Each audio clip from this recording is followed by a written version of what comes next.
In case y'all didn't know, it's Black Girl Sunday. A young girl is missing.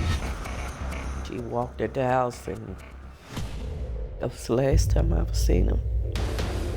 But who's responsible? He's the kind of person that makes the hair on your neck stand up. Police make an arrest. He became a clear suspect then. But do they have the right man? I think he was stalking her. He had seen her before. Something wasn't right. Senior pictures are right around the corner for 17-year-old Alexis Murphy, and she is headed out to get her hair done. Hi. Got to make this long-ass drive. I don't want to do it, but I'm gonna turn up. Nothing new. I'll let your girl. Oh, she can make you smile, yeah. I miss her so much. Alexis's mom, Laura, recalls that Saturday in early August, now every detail of the day engraved in her memory. I was getting up to go to work. I know she coming in because I knew I was supposed to give her some money for her hair. She was laughing, she was happy. And she walked at the house and that was the last time I ever seen him. Just after 3 p.m., Alexis posts on her Twitter account, "Bergbound." She's on her way to Lynchburg, about a 20-minute drive from her home in Shipman, Virginia. Alexis's mother is on her way out too, to work the overnight shift at the post office. But in the wee hours of Sunday morning, Alexis's grandmother, who lives with them, awakes to a terrifying discovery. Alexis didn't make her midnight curfew. She had never done that before. That's something that's not right. That's not Alexis. Laura called me and she said Alexis didn't come home, and I told her right then and there she need to call the cops. I was trying to keep calm and not panic because, you know, as a father, you know, in this situation by not coming home at a curfew and not bringing my car home, you know, you think about just about anything runs through your mind. The local sheriff's department is notified of the missing teen, and so are friends of Alexis, and she's got a lot. Alexis's social media footprint is large, with thousands of followers turned searchers. Social media was a big help because they put it out there so people just start coming and searching with them. But they called the state police in and they had the helicopter in the air that night. The FBI was on ground too. Then just 3 days after Alexis goes missing, police make a disturbing discovery. Her father's car that she was driving was found in a movie theater parking lot here in Charlottesville. You know, abandoned, nobody was in it. But at some point, someone was, and it's captured on nearby mall surveillance cameras. The car is seen pulling in around 10:30 at night, the day after she went missing.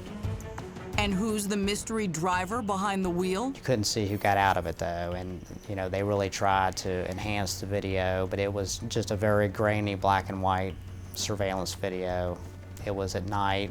We were never able to see on the camera who drove the car.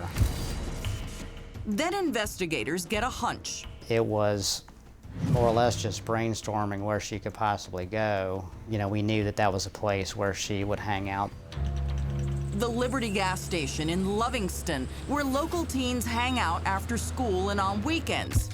And sure enough, Yeah, we did find video of her coming into the gas station and purchasing gas shortly before she disappeared. and when detectives study the tape, Absolutely normal. You know, she appeared to be happy. There was nothing wrong. She didn't seem upset.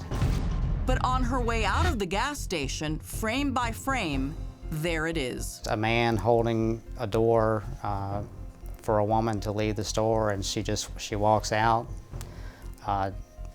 doesn't look at him, doesn't say anything, she doesn't stop, just like just an everyday, you know, nothing extraordinary about it. But was that really the case? The man in the surveillance video holding the door for Alexis is sporting a large and unique-looking neck tattoo. Cops take notice. And they take notice of something else, too, the man's equally distinctive car. A camouflage Suburban.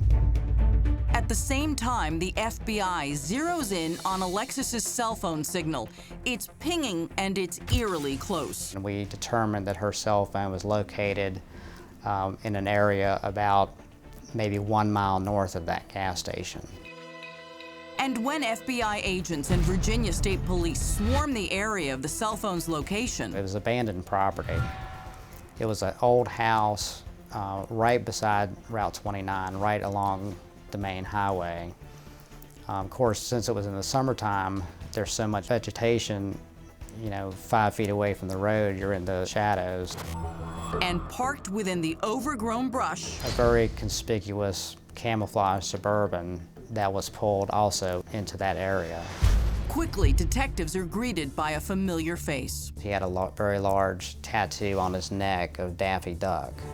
Investigators believe he's the same man on the surveillance tape at the gas station who held the door for Alexis. He met them at the beginning of the property, and he certainly didn't say anything directly, you know, that would implicate him. But the creepy factor is about to go off the charts when seasoned detectives approach his camper. He had a video camera on top of his camper pointing out to the driveway. And just his general demeanor, he was normal at first. He's the kind of person that makes the hair on your neck stand up, I guess is the best way I can put it.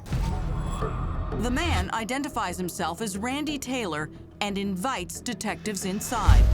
Once inside the camper, something sparkly catches a detective's eye. A diamond stud, which would be similar to like a nose piercing or an earring, in the carpet, as well as a fingernail. On the pillow of his bed, there was a long black hair that was consistent with an African-American female. Cops' radar is definitely up, but they still need more. For now, they leave Randy's property and take the potential evidence for DNA testing. Their next move is to immediately review the gas station surveillance video. They hope to discover something that will directly connect Randy to Alexis's disappearance. That's when they check another angle, a camera focused outside the gas station. Shortly after she was seen leaving the store with him holding the door, you could see his vehicle go by northbound, which is where his camper was, and then her father's Nissan right behind him. Up next, He denied everything. investigators have videotape evidence of Randy and Alexis together. As he put it, laughing and smiling, and that was the last that he saw of her. Or could there be someone else?